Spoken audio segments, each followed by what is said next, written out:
ಸಜ್ಜನ ಬಂಧುಗಳೇ, ನೊಂದ ಮನಸ್ಸಿಗೆ ಸಂಜೀವಿನಿಯಾಗಿರುವ ಈ ಧ್ವನಿಗೆ ನಿಮ್ಮದೊಂದು ಲೈಕ್ ಇರಲಿ.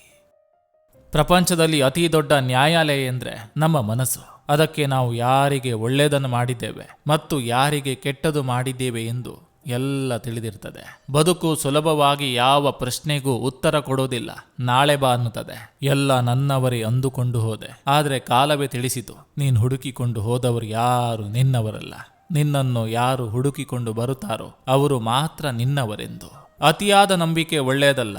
ವಿಶ್ವಾಸ ತೋರಿದ ಕೈಗಳಿಗೆ ವಿಷ ಹಾಕೋ ಜನಗಳಿರ್ತಾರೆ, ಹುಷಾರು. ನಮ್ಮನ್ನು ಭಾರವೆಂದುಕೊಂಡವರ ಜೊತೆ ಬಲವಂತವಾಗಿ ಬದುಕುವುದಕ್ಕಿಂತ ದೂರವಾಗಿ ನಿಂತು ಹರಸುವುದೇ ಒಳಿತು. ಸ್ನೇಹವೇ ಆಗಲಿ, ಸಂಬಂಧಗಳೇ ಆಗಲಿ, ಅವರಿಗದು ಉಸಿರು ಅನಿಸಬೇಕೇ ಹೊರತು ಉಸಿರು ಗಟ್ಟಿಸುವಂತಾಗಬಾರದು. ಬಡತನ ಎಂದು ಕೊರಗಬೇಡಿ, ಹಣವಿಲ್ಲವೆಂದು ದುಃಖಿಸಬೇಡಿ, ಸ್ನೇಹ ಪ್ರೀತಿ ಸಿಗಲಿಲ್ಲವೆಂದು ಮರುಗಬೇಡಿ.